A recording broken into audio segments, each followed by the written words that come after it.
அண்ணா பேர்ல கட்சியை வச்சுக்கிட்டு சுயநலத்துக்காக அமித்ஷா கிட்ட மொத்தமா அடமானம் வச்சுக்கிட்டு எடப்பாடி பழனிசாமியை பார்த்து இன்னைக்கு ஒட்டுமொத்த தமிழ்நாட்டு மக்களும் சிரிக்கிறாங்க.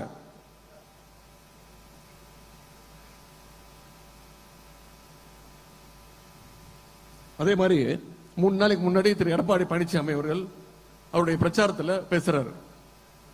இந்து சமய அறநிலையத்துறை சார்பாக கல்லூரிகள் கட்டலாமா, இது எவ்வளவு பெரிய அநியாயம் அப்படின்னு பேசியிருக்கிறார்.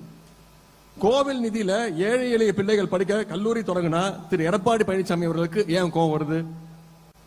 இந்து சமய அறநிலையத்துறையே இருக்கக்கூடாதுன்னு சொல்ற பாஜகவோட கூட்டணி வச்சதுனால இன்னைக்கு எடப்பாடி பழனிசாமி அவர்களும் ஒரு முழு சங்கியா மாறி இருக்காரு.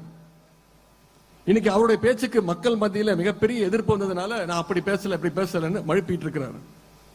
அவர் பிரச்சாரத்தை ஆரம்பிக்கும் பொழுது வெள்ளை வேட்டி வெள்ளை சட்டையோட தான் ஆரம்பிச்சார்.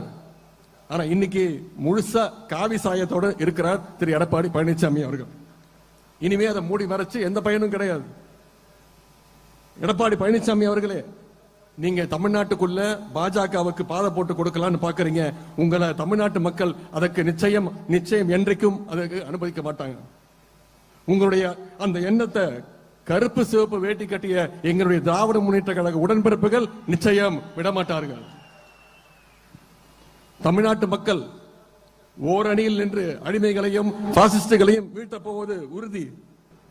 அதற்கான பணிகள்ல பூத் கமிட்டி நிர்வாகிகள் நீங்க ஒவ்வொருத்தரும். துணை முதல்வர் உதயநிதி அவர்களின் இந்த பேச்சுக்கு பதிலடி கொடுக்கும் விதமாக பாஜக மூத்த தலைவர் தமிழிசை தனது எக்ஸ் பக்கத்தில் தமிழகத்தின் துணை முதலமைச்சர் பாஜக அதிமுக கூட்டணியை பார்த்து பதைத்து சில வார்த்தைகளை உதிர்க்க ஆரம்பித்திருக்கிறார் எனவும், எடப்பாடி பழனிசாமி அவர்களின் காவி சாமியார் ஆகிவிட்டார் என விமர்சனம் செய்யும் உதயநிதிக்கு காவிய கலைஞராக இருந்த தனது தாத்தா காவி கலைஞராக மாறியதை அவர் மறைத்து விட்டார் எனவும் கூறியுள்ளார். மேலும் காவி மாறன், காவி பாலு, காவி ராசா என மத்திய அமைச்சர்களாக காவிக்கு தாவியவர்களை உதயநிதி மறந்துவிட்டது போல நடிக்கிறார் எனவும், அரசியலில் காவிகளாக இருக்கலாம், பாவிகளாகத்தான் இருக்கக்கூடாது என கூறி பதிலடி கொடுத்துள்ளார்.